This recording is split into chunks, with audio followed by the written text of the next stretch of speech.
ใส่บัวใส่บัว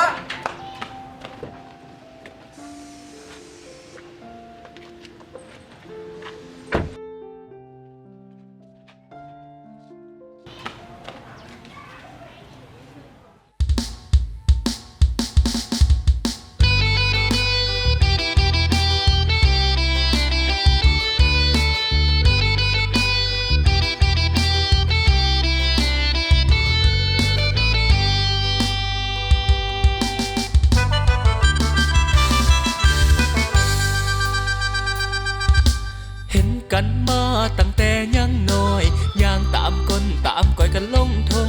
เก็บผักบงเก็บหอยไปต้มย่างลุยบวกลุยต้มเด้อน้องลา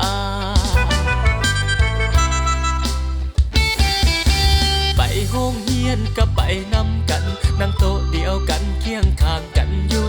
เฮ็ดให้คู่เจ็บหัวซุ่มมือย้อนซุ่มขี้ดื้อประจำห้องเฮียนใหญ่ขึ้นมาก็ยังบ่พ้นเฮาสองคนก็ยังคือเก่าจนมือหนึ่งน้องพ่อกับเขาอ้ายนั่งเศร้าหงอยเหงาอยู่คนเดียว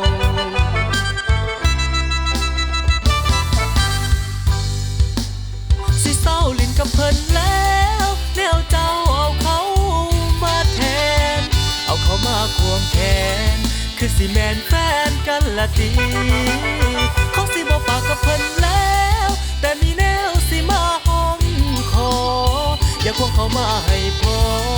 อ้ายขอห้อง